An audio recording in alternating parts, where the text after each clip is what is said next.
mention of past sins or even recall them, he would rejoice over us with singing. Say, God is a singer. God sings. God rejoices. If you can rejoice, God can rejoice because you are made after his nature. Can I get a believing amen? Can I get a believing amen? And this shows you it's antithetical to what people say about God. You hear people say things like God is in heaven crying, Jesus is weeping, and all those kind of things. The Bible says from prophecy, even in the Old Testament, that the joy in heaven is the joy in the heart of a new creation. And the reason for this joy is because sin shall no longer be remembered. Can we get a believing amen? So the reason for our joy is righteousness. Can we get a believing amen? So when we tell a Christian to rejoice, he can rejoice because he's ever righteous. Can we get a believing amen? Righteousness means that God does not see you based on your deeds. Hallelujah. It is, now let me say this to you, it is only when you realize that God does not see you based on your deeds that fellowship with him can thrive. The reason why a lot of people that are Christians today, and they've been Christians for a long time, but they don't have fellowship with the Father, they don't have relationship with the Father, is because they think God looks at them based on deeds. Hallelujah. And so for many years we have sung songs that painted us as unworthy. Hallelujah.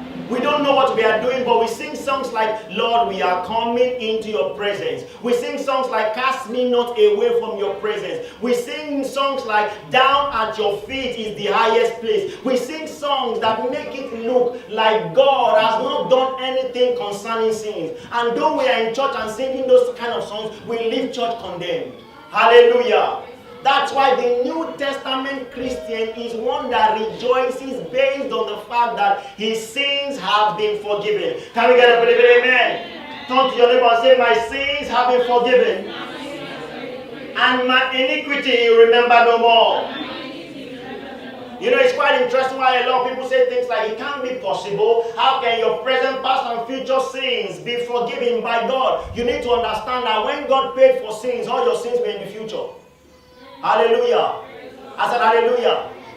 Who sinned 2017 years ago here?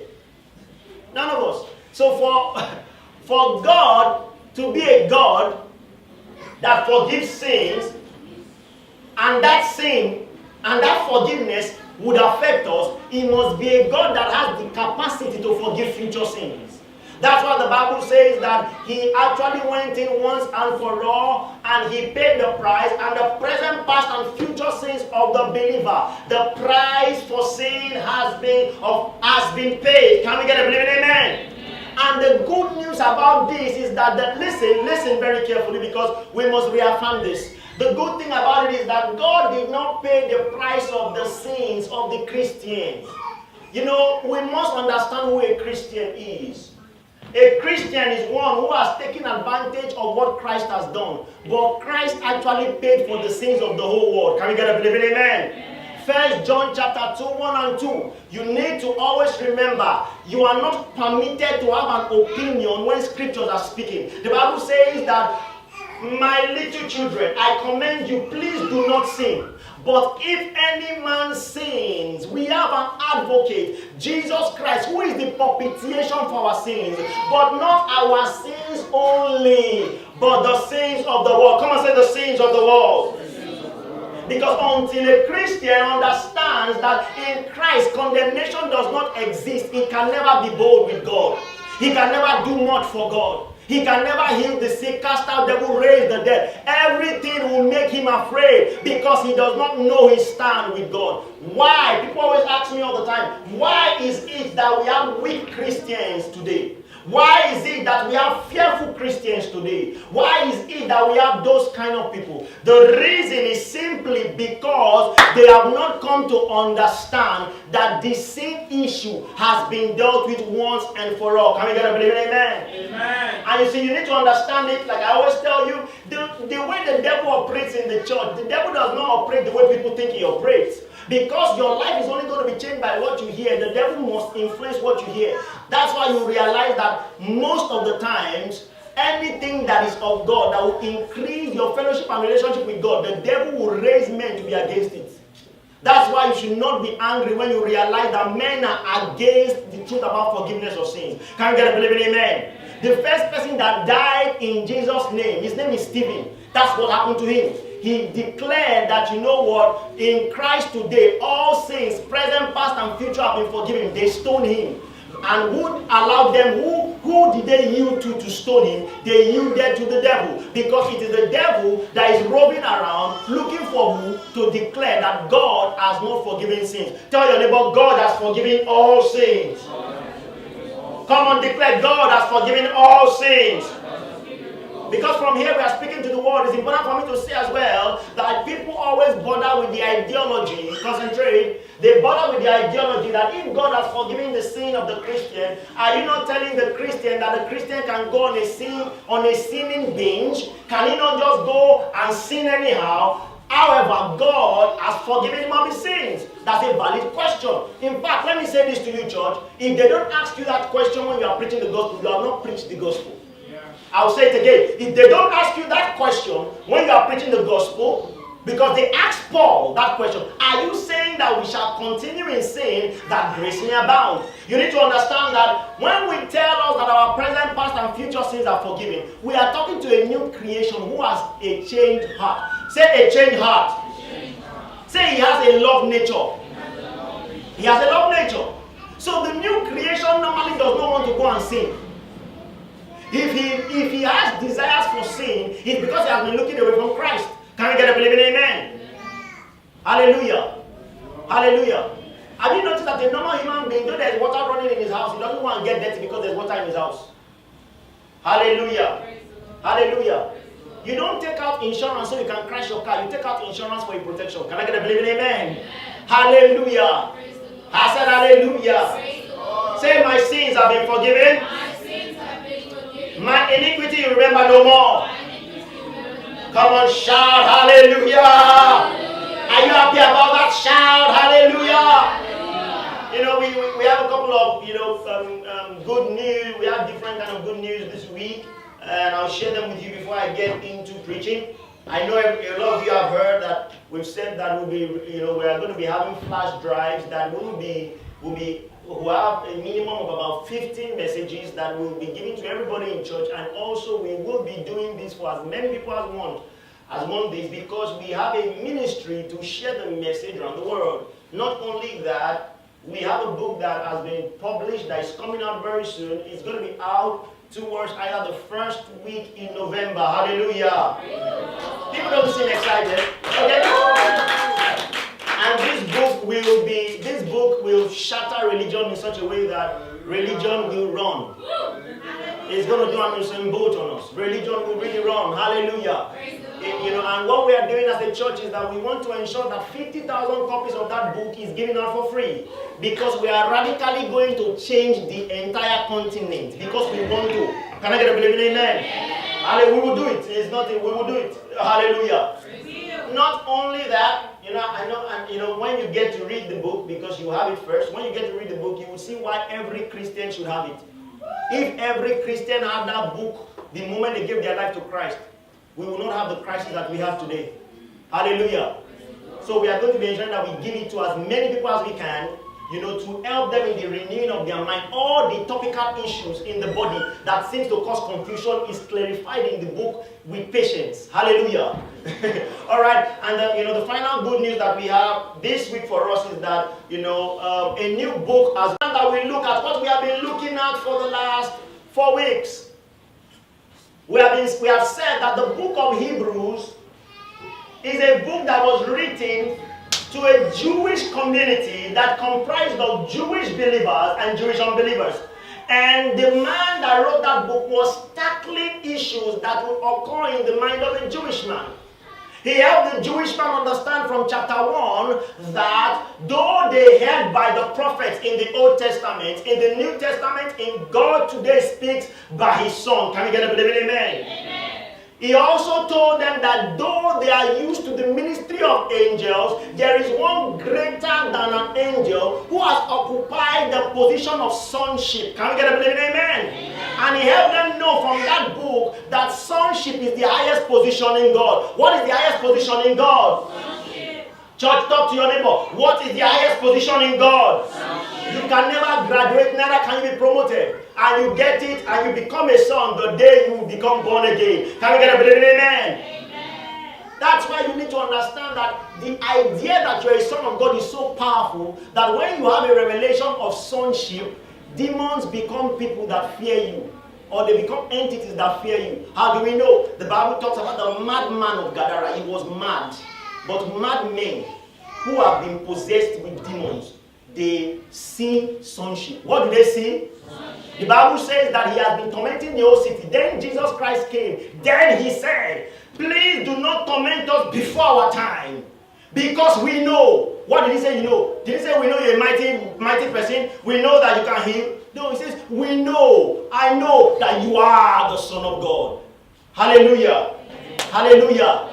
Sonship is a revelation that any Christian that beholds that revelation becomes a champion. Can we get a believing amen? Amen? Because demons naturally fear a man that knows that he's a son of God. Can we get a believing amen? And that is why you realize that the Jews always wanted to stone Jesus every time he said he's a son.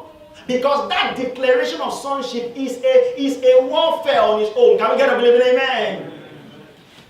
And I've always told you, you would realize that even the temptation of Jesus was bordering upon sonship. If you check the book of Matthew chapter 4, you will see that the devil came to him to deceive him, to say to him in his mind. Understand what happened when he said the temptation of Jesus Christ. It wasn't that Jesus Christ was being escorted by the devil and he was telling him, jump from this mountain. Or come, let's go to the temple up and come and jump down. No, all temptations happen in the mind. Can we get a believing amen? So when we say that Jesus Christ was in the wilderness and was tempted, the temptation happened right there in his mind. Meaning that, listen to this, if Jesus could have thoughts come his way that were temptations, it means that you too, the devil deals and he operates in anyone's life by thoughts. By what? Thoughts. Let me say it again. The devil has no power over the Christian. It doesn't matter how you feel about it. The devil does not have power over the Christian because the Bible says he has raised us up together and made us sit together in Christ in heavenly places far above principalities and powers. Let me say a statement to you all. It is important that you know that God will not do anything new today about the devil. He has already done. Can we get a believing amen? Amen. Can we get a believing amen? Amen. The law of Moses was one of the things the devil used to condemn the heart of a Jewish man. The Bible says God actually silenced the devil. How did he silence the devil? He actually nailed the law to the cross. So what the devil uses to actually condemn people, he took it from him. That is why the devil is now called Carthagio. That's what the Hebrews calls him, impotent. What he uses to fight or what he uses to war against men was nailed to the cross legally. Can we get a believing amen? Amen. Church, are you still here? Can we get a believing amen? Amen. And so we start to see in chapter 2 of Hebrews that Jesus Christ is our high priest. He starts to introduce us to the high priest ministry of Jesus Christ. In chapter 3, we start to see that if a man is called a high priest, it means that he gives sacrifices for sins. And we see from all our week's teaching that the high priest goes into the Holies of Holies once a year to give blood. And when he does give blood, he covers sins. But our high priest went into a temple that is in heaven, not pitched by the hands of man, but by God himself. He went to that place and put the blood there, and it was accepted once for all time. Can we get a believing amen? Amen. And we see in chapter 4, concerning the book of Hebrews, we see that this man is also trying to tell us the way a man responds to the gospel. And we shared from chapter 4 here, we said to you very clearly that it's not the word that is preached that changes your life.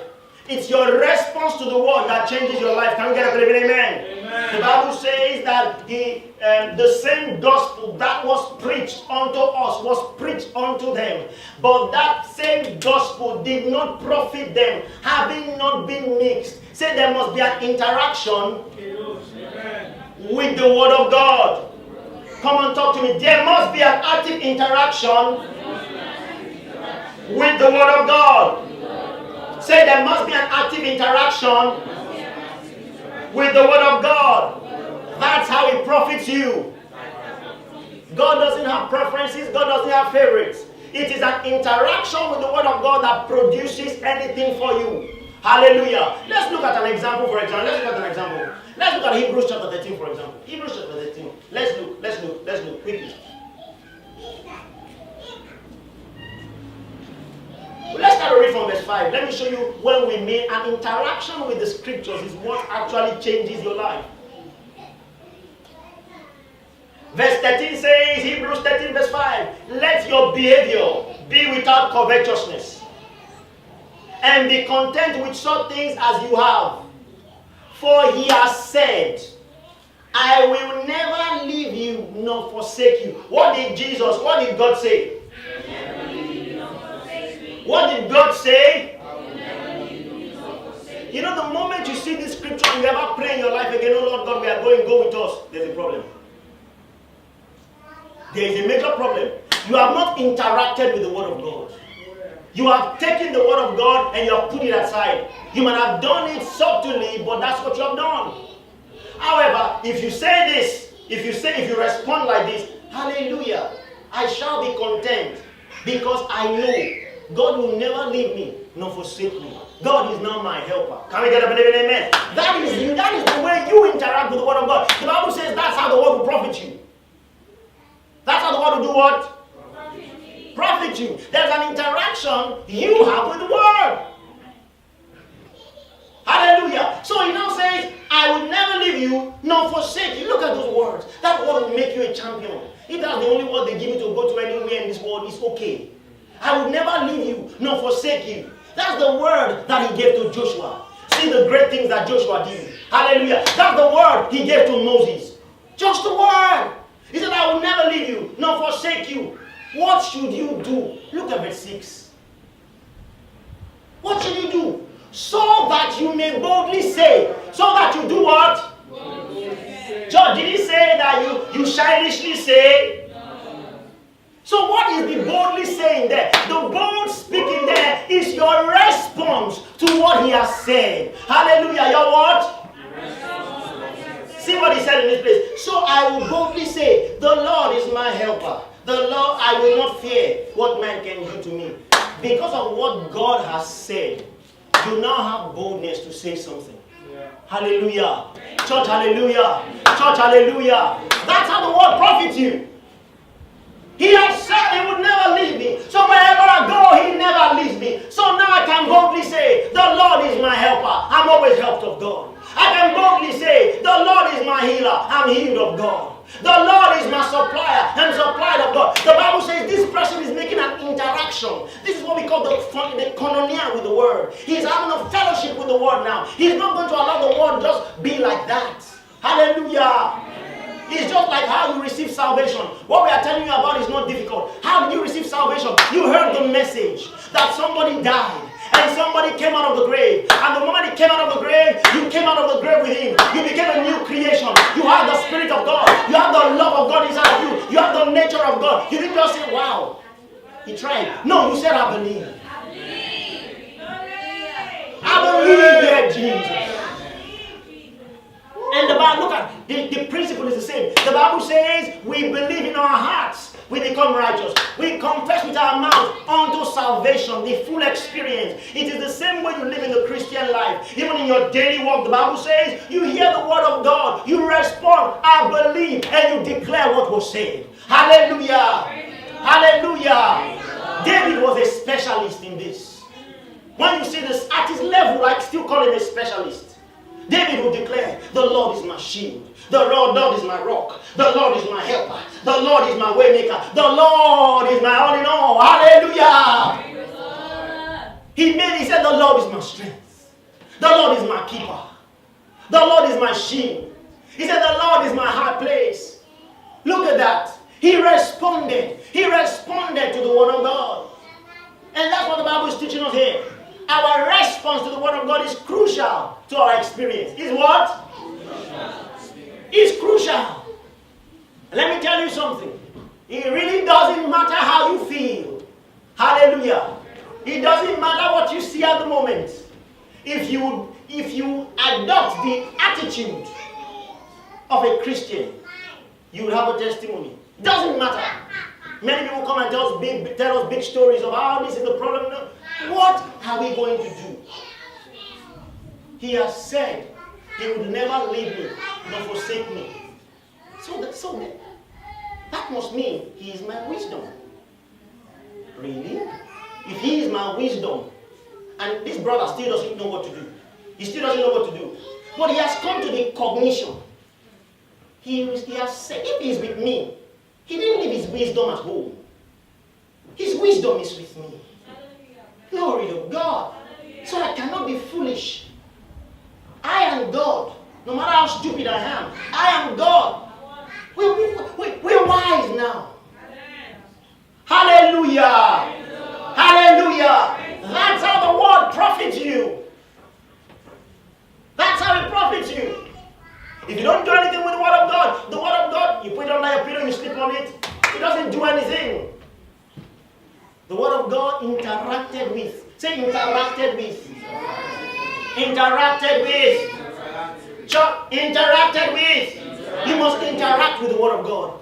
You must find it. It must be common practice that the word of God comes out of your lips regularly. Hallelujah. Because the first thing the word of God does when it comes out of your lips regularly is to renew your own mind.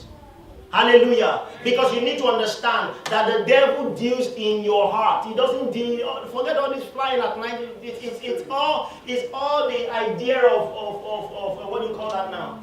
Of folklore. Stories that they tell us when we're young, just so to keep us at bay. You know, forget all those things. The devil's operations is not. You know, some people say, pray at night. Even pray at night, God, the demons are flying at that time. That's demon consciousness. We pray at night because maybe we have time at night. Can I get a believing amen? Amen? Don't put the devil as the reason why you do things. You're giving him space. Hallelujah. Hallelujah. Say, I'm more than a conqueror. I'm more than a conqueror. You know when you say things like I'm more than a conqueror, you never wake up at night and say, I want to pray because somebody's flying over my roof. You know, that's why we practice. We must be practitioners of the word. You can't say, I'm born of God and I've overcome the world, and you wake up at night, oh Father, every day. You can't talk like that. That is why what you say matters. Hallelujah. The word of God is first to regulate your speaking. See, if you can regulate your speaking, you can never lose. I'm telling you, if you know how to talk, you can't lose. If you know, and if you now know the word of God, and you open up your mouth to talk the word, you cannot lose. Hallelujah. It doesn't matter. We are talking about the word. We'll soon see the life of faith. I don't want to jump. You cannot lose. Because what you are dealing with, investors, they deal with, all these forex traders, they deal in stuff. They trade this. What we are trading, we are trading the word of God. Are you getting my point? We don't lose there. The Bible says the word of God framed this world. It framed it. Do you know what I mean of framing? It arranged it. It put it and made it fit for purpose. It catatized it. Are you getting it? The Bible says there was nothing in this world, meaning that it was empty. It was void. So it framed it. It framed it. It just framed it. It doesn't matter how scattered your life is. Do you have the word of God upon your lips? It will frame it. Just give it a little bit of time. It will frame it. Can I believe it? Amen? Yeah. You frame your life out of sickness into great strength. You frame your life out of foolishness to great wisdom. Because we know how to deal with the word. He has said. If he didn't say, the devil might have a word and it might count. If he did not say, they can give me a letter that I'm down and I'm out and I can weep and say, oh God, help me. If he didn't say anything before. Sometimes I say, God, don't worry, leave this one. I know how to deal with this. I know how to deal with this. Hallelujah.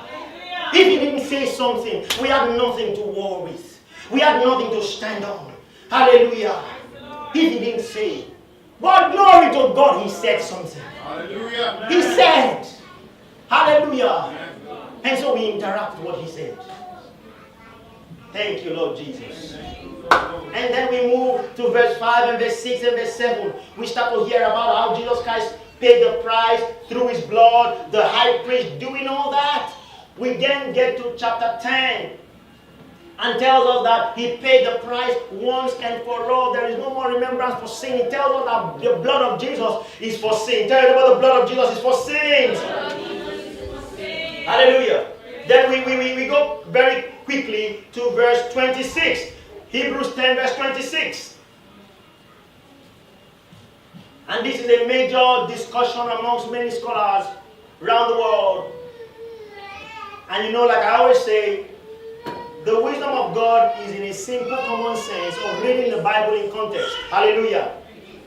When you get to verse 26 of Hebrews 10, it says, if we sin willfully after we have received the knowledge of the truth, there remains no more sacrifice for sin. Say, there remains no more sacrifice for sin. Many folks have gone on to say things like this, that this scripture is trying to say, after you get born again, if you ever sin, there is nothing God can do again. Your destiny has been corroded. But that's not what he's trying to say, because the definition of sin here is unbelief. Say, sin here is unbelief. And that's why I always tell people, read the Bible in context. He had been saying from chapter 1, and like I always tell people, you can't understand chapter 11. And I hope we get there. You can't understand chapter 11 if you have not gone through chapter 1 to 10. Because you can just come and just say, chapter 11 says, now, faith is the substance of things to come. What is faith? Faith is now. Faith is... That's not what he's saying. Because he had said something, then God then, after I've said all this, now, let's discuss one or two things. So here he has been discussing about the fact that the sin is unbelief. He has been discussing from chapter 3. He has said that anyone that believes in the gospel has had rest. He now comes and says, if we sin willfully, meaning, remember, he's talking to a Jewish audience. So he's saying, if after I have explained chapter 1 of Hebrews to chapter 10 of Hebrews to you, where which we have seen that the blood is for sin, and you go back and don't embrace this gospel and go back to the way you were doing before, after this teaching, he says, there is nothing that can be done again. But what? Let's read it now. He says, after we have received the knowledge of the truth. What is the knowledge of the truth? The gospel. Say the gospel. He says, there is no more sacrifice for sins. That means the knowledge of the truth is information about sacrifice for sins. Believe in amen. Are we reading the Bible together? Let me read it again. He says, for if we sin willfully, after we have received the knowledge of the truth, there remaineth no more sacrifice for sin. He's saying, that means he's trying to say, the knowledge of the truth is the gospel. And the gospel is sacrifice for sins. Can we get a believing amen? He now says in verse 27, there is no more fearful, after you have rejected the gospel, a certain fearful looking of judgment and fiery indignation, which shall devour the adversary. The question, who is an adversary of God? The adversary of God is the man who doesn't accept the message. He, by his own choice, becomes a partner with the devil. By his choice. Can I get a believing amen? Amen. Look at what he now says. He now goes in verse 28 and now tells us he's trying to describe physical death and spiritual death. He now uses physical death because there's a person that is skilled in physical death. His name is Moses. So the Bible says, he that despised Moses' law, said the law was written by Moses. He that despised Moses' law died without mercy under 2 or 3 witnesses. Someone say physical death. So he now says, how much more sorrow punishment? Because he's now talking about spiritual death. How much more sorrow punishment? Suppose shall ye be taught worthy of, who are trodden underfoot the Son of God. How do you tread underfoot the Son of God? By rejecting what the Son of God did for you. What else does he say? And has counted the blood of the covenant, wherewith you have been sanctified an unholy thing. Say the blood of the covenant. wherewith you have been sanctified. Say the blood of Jesus is for sins.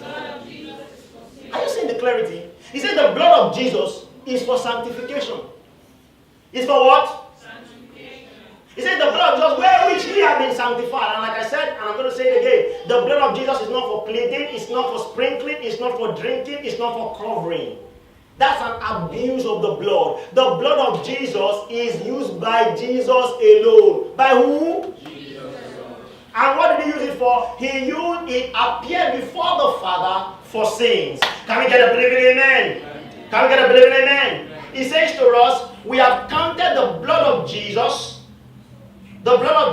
wherewith you were sanctified an unholy thing, and you have done despite unto the Spirit of grace. He says, when you reject the gospel, you have rejected the Spirit of grace. What is the rejecting the Spirit of grace? That Spirit of grace is, like I always told you here, every word in the Bible or every title in the Bible describes a function. So the Holy Spirit, the Spirit of truth, is the same Spirit of grace. So let me say something here.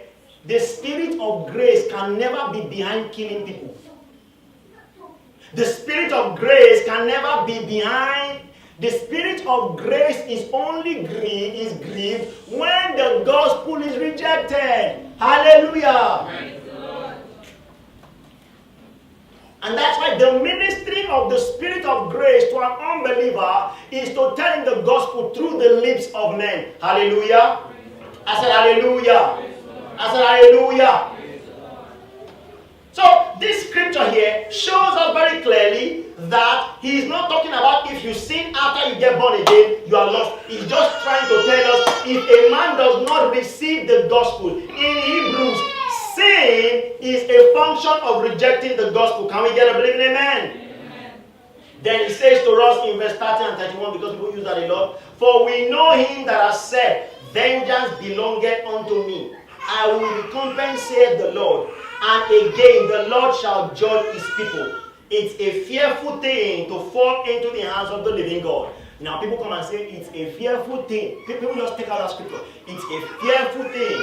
Be afraid of God. It's a fearful thing to fall into the hands of the living God. What does this mean? This means, in context, when you reject the gospel, you are outside the plan he has for you. What is the plan? The plan of salvation. Where then are you? Falling in the hands of a fearful of this God is now you are now partnering with the devil. Can we get an amen? Amen. Can we get an amen? Amen. Hallelujah. So we look at Hebrews chapter 11. And let me say something about faith. Because this is supposed to be a teaching on the Old Testament faith. And we look at it in context with the New Testament faith if we have time. Hallelujah. Hallelujah. Now, the Old Testament faith is different from the New Testament faith. Because when you get, now, before a man can be in faith, it must be someone that has understood grace. Can we get a believing amen? Because let me tell you something. Grace is the message. Faith is your what? Response to the message. So when you say a man is a man of faith, you are actually saying a man is a man of grace. He responds. That's why you realize that everyone that is written in Hebrews chapter 11, they did evil in their time. And God still allowed it to be written down in the Old Testament. To help you understand that when it comes to faith in Christ, it's about absolutely believing. That's why if we get there this evening, you will see that in Hebrews 11, it says something like, even Rahab the prostitute. You'll be wondering, God, why did you allow I thought she has become born again. I thought she had received the gospel. Why will you allow them call her Rahab the prostitute? It's to help your minds understand that when it comes to God, it's not about behavior, it's about believing. Can we get a believing amen? And we're going to see Rahab's story, how Rahab became the great grandmother of Jesus. Rahab, the prostitute. So the lineage of Jesus went out to bring a prostitute, brought her in and continued. Just to help your mind understand that it's not about behavior. Though when we receive the Spirit of God, we behave well. But God does not relate with us based on how we behave. Can we get a believing amen? Amen. Hallelujah. So we see Hebrews chapter 11. Let's look at that definition. It says, now faith is the substance of things hoped for, the evidence of things not seen. Let's pick out some words there. Hoped for. When you say hoped for, it means something is coming. Now, this faith here is not just faith. This is actually now faith in Christ. In the Old Testament, when we write our own Bible, that's how I write it, so that to help clarification. Faith in Christ in the Old Testament is a substance of things hoped for and the evidence of things not seen. Why should we define it like this to help a growing Christian? Because if we don't define it like this person will not know that Hebrews is talking about faith that is specific, faith in Christ. It is a substance of things hoped for, because as at the time of this man, he will start to describe that Jesus has not come. So it was something to hope for. Can we get a believing amen?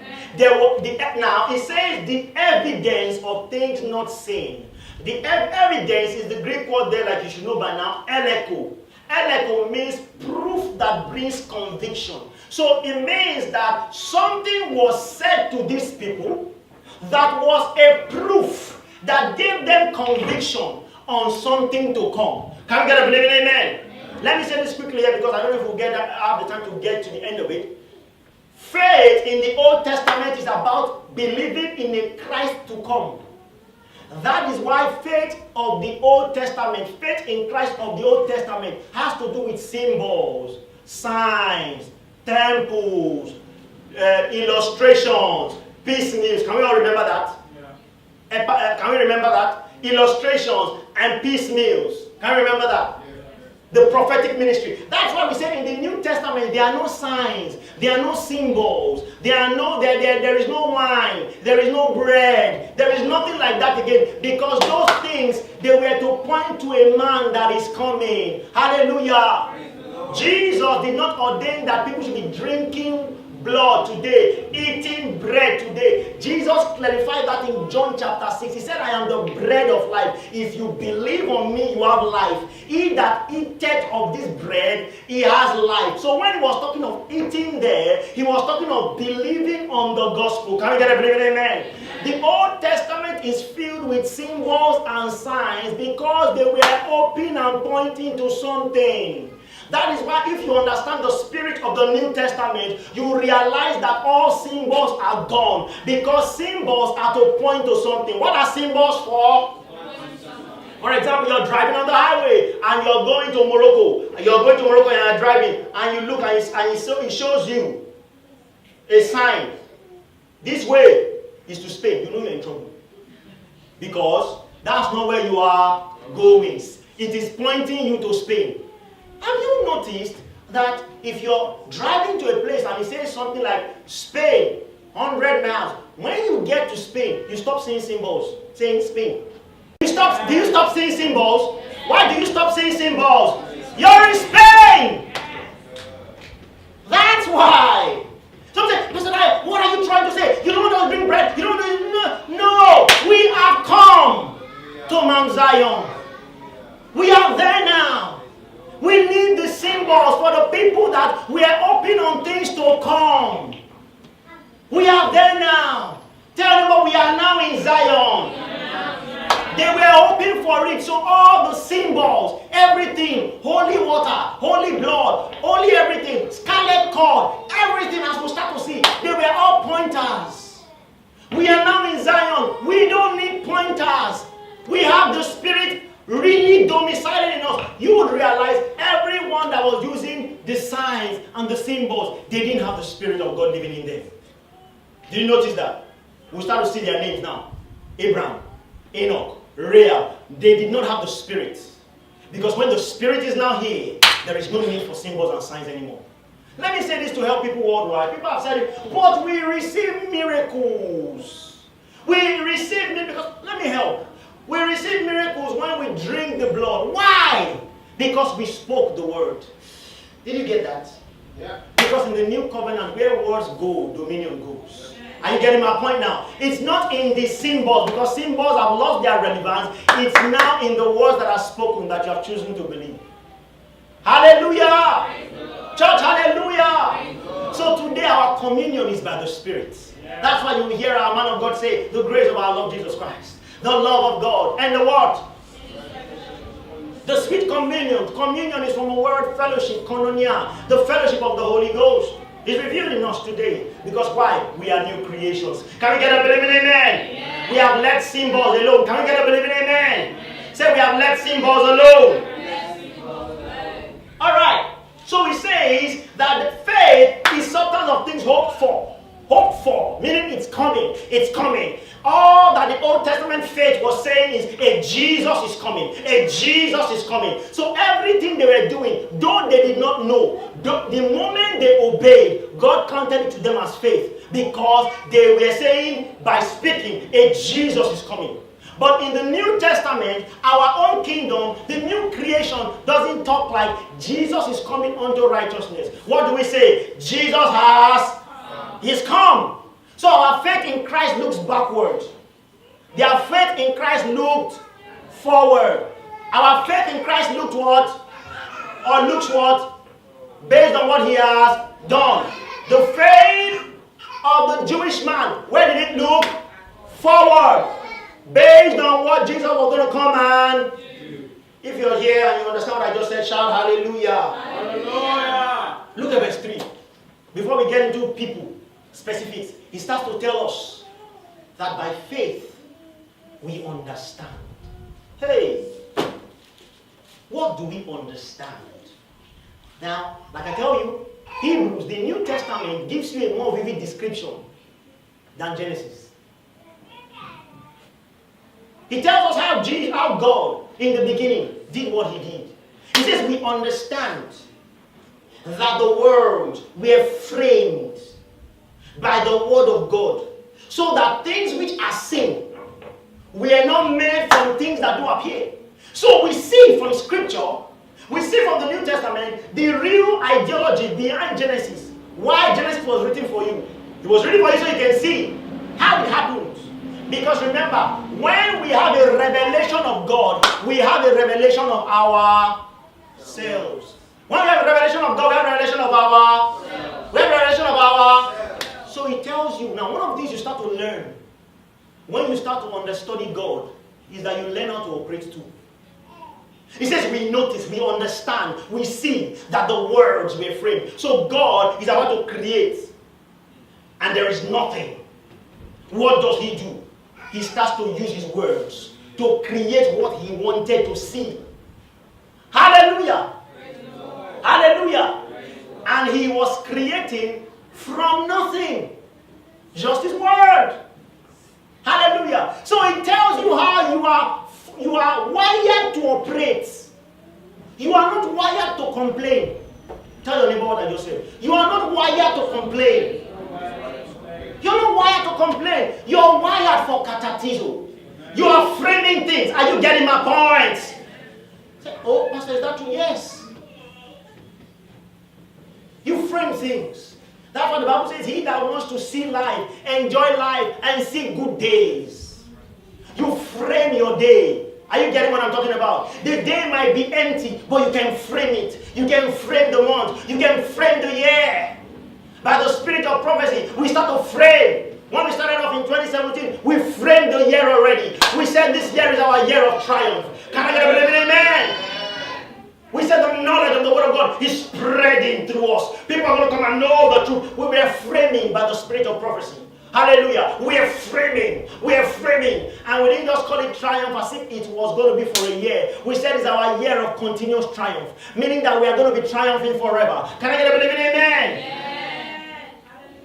We frame by words. We frame by words. Brother, something down and out. You can frame it. You can set it. That word frame there is to make it fit. You can set it. Hallelujah. When I saw this, I always say, when I saw this thing many years ago, I saw it that ye are ambassadors of Christ. From that day, I started to declare it. I'm an ambassador of Christ. About 15 years ago, I'm an ambassador of Christ. All my profiles, WhatsApp, everything, I'm an ambassador of Christ. I didn't see it. I saw it. And I wanted to participate in that word. And then I aligned myself with it. Hallelujah. Just like you have been hearing, you must fellowship with the word. When the Bible says the Lord is your life, say, the Lord is my life. Hallelujah. I said hallelujah. I said hallelujah. I said hallelujah. About maybe some 4 or 5 years ago, I got on news in a particular place and I needed quick action. Hey, quick action. Told me a news and I needed quick action. I said, give me some few minutes. Let me deal with this matter. I said, what did I do? I started to speak the word. The Lord is my light. The Lord is my salvation. The Lord is my help. The Lord is my shield. Glory to God. The Lord is my way maker. The Lord is my strength. That's how we do. That's the kingdom. Did I get, I won't tell you what I wanted to get. Did I get what I wanted to get? Yes. Amen and amen. Amen. I said amen and amen. Amen. The words were framed by the word of God. Let's move on. Look at verse 4. It says, by faith, Abel offered unto God a more excellent sacrifice than Cain, by which he obtained witness that he is righteous, God testifying of his gift, and by it, though he was dead, it yet speaketh. Church, listen. If you're like me growing up as a Christian, and you see this kind of scripture, it should confuse you. You'll be wondering when you read Genesis chapter 4, because it just gives us a story, it doesn't give us explanation. It just tells us, you know what? Cain came to God, Abel came to God, and God accepted Abel. God did not accept Cain.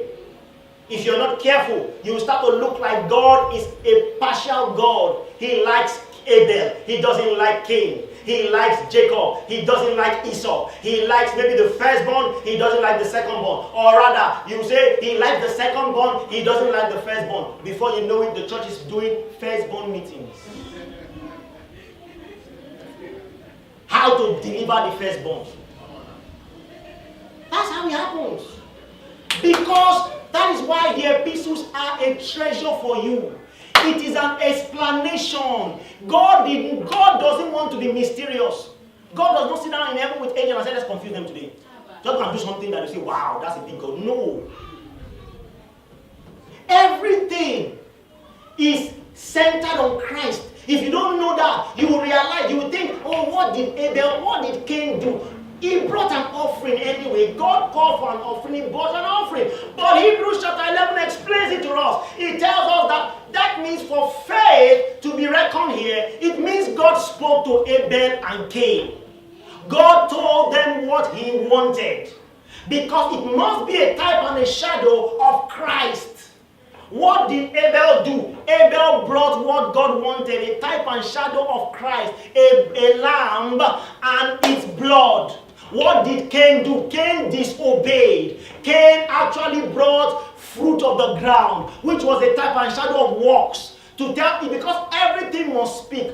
God will not accept your works if you try to use it to make it right in his sight. So God had rejected the man Cain. When God rejected the man Cain, God accepted the offering of the man Abel. Because Abel identified with God's vision of the fact that a man will come and actually die, and through his blood, men will be sanctified. Can you get a believe it? Amen? And Cain got angry. And God, in his beauty, went to Cain. Genesis chapter 4, verse 4. He went to Cain and said, Cain, why are you angry? Thou knowest what to do.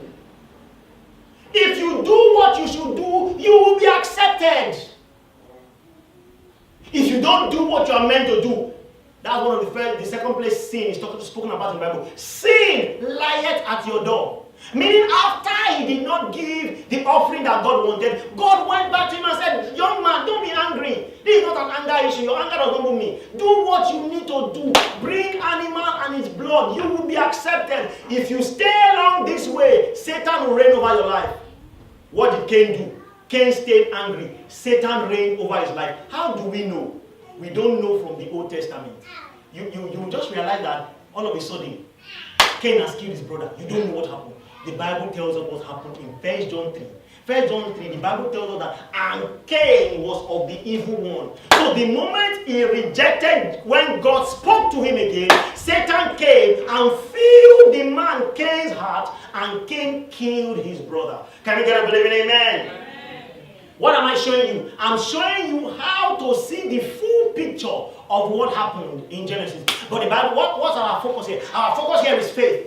So when Abel obeyed God and actually gave an offering of blood and animals, which was a type and shadow of the Christ that was coming, he was counted as a righteous man. That's why the Bible says his blood, the Bible says though he's dead, what he gave, his gift is still speaking. Can we get a believing amen? Can we get a believing amen? Let's see the second one. Look at verse 5. By faith, Enoch was translated that he should not see death, and was not found because God translated him. Because before his translation, he had the testimony that he pleased God. That means for Enoch to have pleased God, he must have heard a message. God must have told him that a time is going to come. My son is going to come. He's going to shed his blood for the world. As many as believe, they will be translated from the kingdom of darkness that they are in into the kingdom of his dear son. What the Bible says from this scripture that Enoch said, Lord, I believe. The moment Enoch said, Lord, I believe, he would translate people. He was translated. That's what happened. Hallelujah. There was a physical translation. He was translated because it's going to be a spiritual message for us in the last days that we are going to be translated from the kingdom of darkness into the kingdom of his dear son. Shout out, believe in amen. Amen. Why are we sharing this with you? This message today actually is just to help you understand the faith of the old and the faith of the new. When we are done with this series on faith, you will realize that faith was never a big deal. You just did not know how to operate it. Let's look at the next man. Look at verse 6. It now says, because without faith, so he's trying to tell us what happened to Enoch. Without faith, it's impossible to please God. And the verse before said, Enoch pleased God. Hallelujah. Amen. Enoch pleased God. He now says, without faith, it's impossible to please God. Meaning, Enoch heard the message because pleasing God is believing the gospel. Hallelujah. I said, hallelujah. Hallelujah. Let's look at the next one. By faith, we'll just take a few. By faith, Noah. Like I've always told people, all of the stories of the old covenant, you get the answer of what really happened in the epistles. God doesn't want to be mysterious. Did God get angry with people in the time of Noah? That he actually sent down rain to kill everybody? Is that what happened? When we see this next verse, we realize that's not what happened. Many people have lied on our God and said our God flooded the earth. Just like many people say, our God killed the firstborn in Egypt. Our God didn't kill the firstborn in Egypt. Our God went there in salvation because our God is only mighty to save. Can we get a believing amen? Amen. He says, by faith, Noah, being warned. Then you now check the Greek word of that word. It is the word advised. Cancelled. And you know, God, what happened in that story? The Bible says that the man Noah was living in the time of evil. Anywhere sin is reigning, death will reign. God got a notice of this. He knew that destruction was coming because of the sin of the people. Then he warned Noah. Hematizo. It means to warn, to advise, to counsel about something that is to come. Where which the person that is advising that something is to come has no hand in it. Study the Bible. So the Bible says he warned Noah. He counseled Noah. Say, Noah, a storm is coming. That storm is going to destroy the whole world. I don't want anybody to be destroyed. That's why you know that God was not the one that sent the flood. He did not want anybody to be destroyed. That's why he said, go and tell everybody. If God wanted to destroy the world because of sin, he would keep Noah alone and his family, so they can start a new family where all the sinners have died. Can we get a believing amen? But God said, go and tell everybody, make an ark. Tell everybody that destruction is coming and let them all get into the ark. I am warning you. I am counseling you. Something is about to come. The Bible says that he believed And he made an ark. The ark, a type and a shadow of Christ, who comes in and saves us from yet so great a death, spiritual. And so, as many people as come in, they are saved from the storm, not because they are good or good looking, but because they came. The same thing God is saying, that you know what, my son is going to come. He is going to pay the price of the sin. Do you notice that the rain beat the man called, the rain beat the ark, but did not touch Noah? Because sin came on Jesus, not on us. A type and a shadow. A type and a shadow. A type and a shadow. And the Bible says that just to show you that salvation is eternal. The Bible says when everybody entered into the ark, God himself locked it. You know, normally your door, you lock it from behind. It's only, you lock it from, hallelujah. When you are in, you lock it from behind, right? But the Bible says God locked it. You know, because if you lock it from behind, sometimes you might want to go and check what's going on, and maybe open it and kill the type and shadow. God himself locked it. It's the same thing with eternal salvation. God himself sealed you with the Holy Ghost of promise. Hallelujah. Hallelujah. Hallelujah.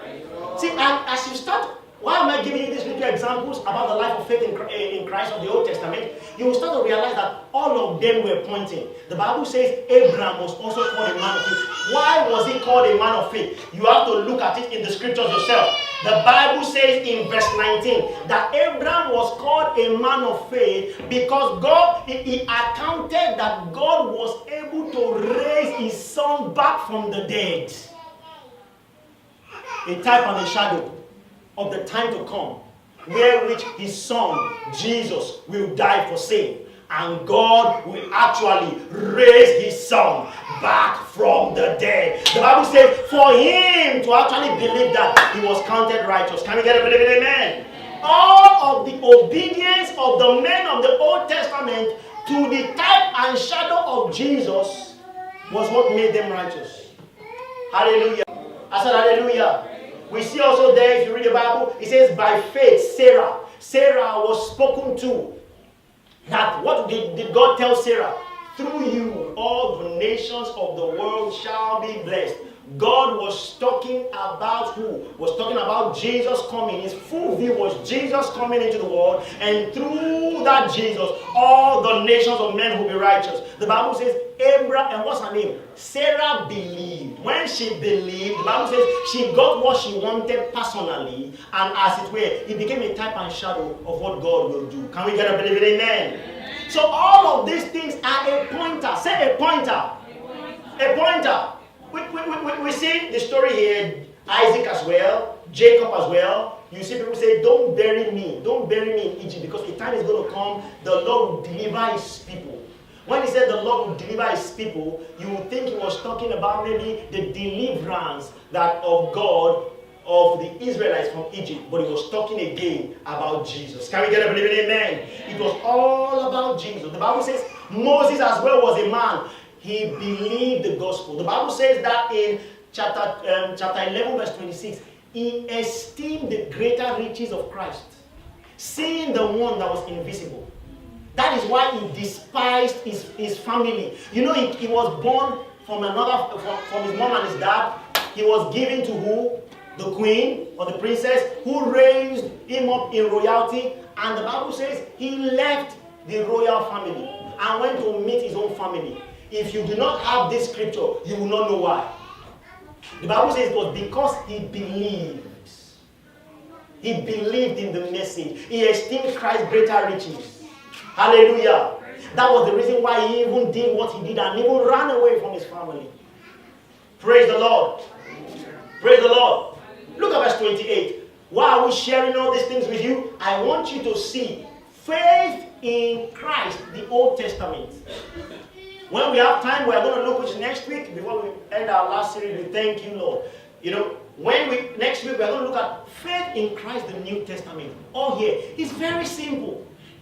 Look at it. Now, in our says to us, let's continue. Verse 28. He said, through faith, He kept the Passover. And the sprinkling of blood. Said he kept the Passover. And the sprinkling of blood. Look at the elements there. The Passover and the sprinkling of blood are elements of faith in the old. Elements of faith in the old. Because they spoke about a coming. I'm going to say it again so that because you said it. The blood. The sprinkling of blood. And what else? I want you to say it to your mouth. The sprinkling of blood and the Passover. They are elements of Old Testament faith in that is not needed in the New Testament to. Today you said it. You know some of you, they will still beat you as false prophets in this land. They will still pursue you. It's just a matter of time. But we'll keep preaching the word of God because the word of God is what is able to save men. Can we get a believing amen? Amen.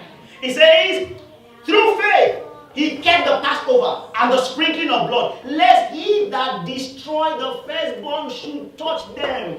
In this scripture, we see again that God did not destroy the firstborn in Egypt. God went into Egypt to save the children of Israel. That's why the Bible says, let them have blood on their lintels. Anybody that enters the house, either Jew or Israeli, will be saved. Hallelujah. God was not the one who killed the firstborns. We would have thought so if we read Genesis alone. But the Bible says, understand the nature of God. The nature of God is in his name. The Bible calls him Yeshua. He means to save. Say to save.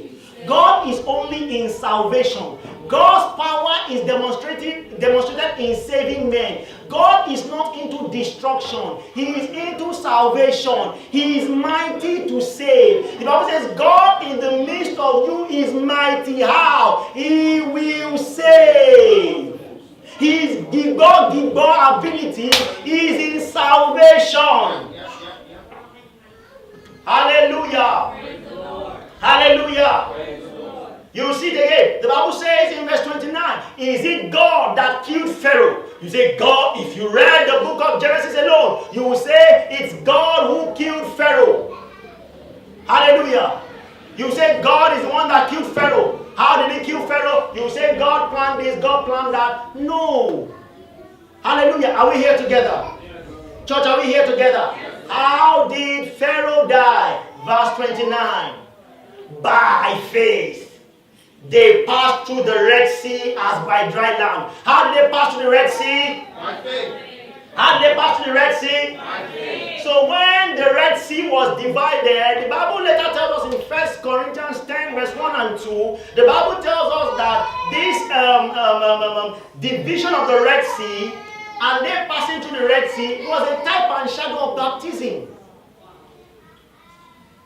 They were baptized into Moses. So the opening of the Red Sea was to say that these people were under the administration of Moses. So the Red Sea was opened by faith.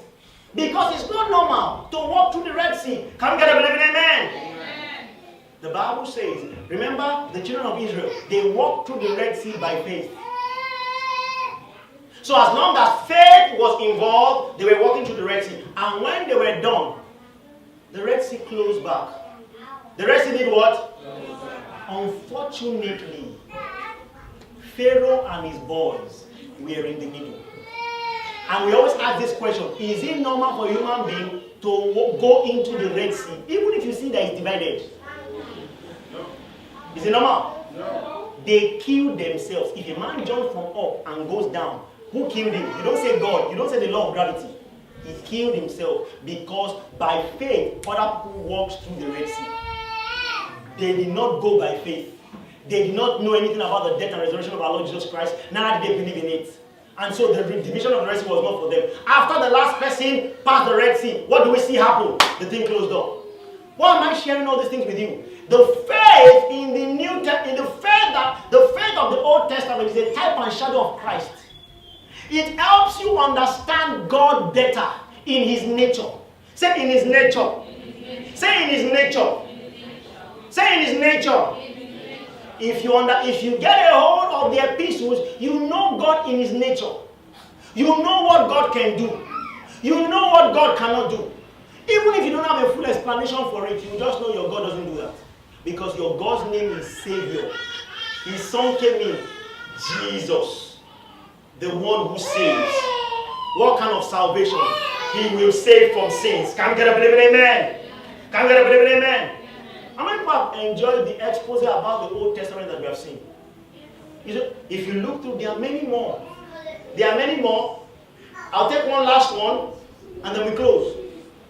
The Bible says by faith, the walls of Jericho fell down after they were compassed about for 7 days. That by faith, the harlot Rahab perished not with them that believe not. Them that believe not. How do men perish? How did Rahab, the prostitute, get saved? To show you the character of God. The character of God in his relationship with you is not in behavior but believing the gospel. If everybody in Jericho entered the woman's house called Rahab, nobody would die. Because it's a type and shadow. The Bible says the spies told her, get a scarlet cord, put it upon your house.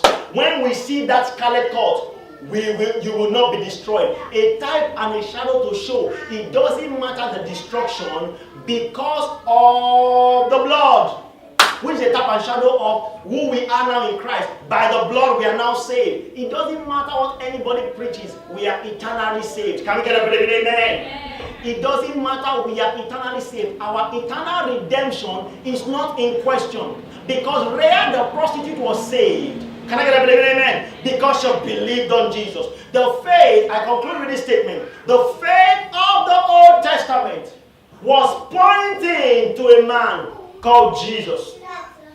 The faith of the Old Testament was filled with signs and symbols. They were filled with elements. The faith of the Old Testament has been fulfilled. Because Jesus Christ has come. Can I get a believe in amen? Jesus has died. Can I get a believe in amen? And Jesus has come out of the grave.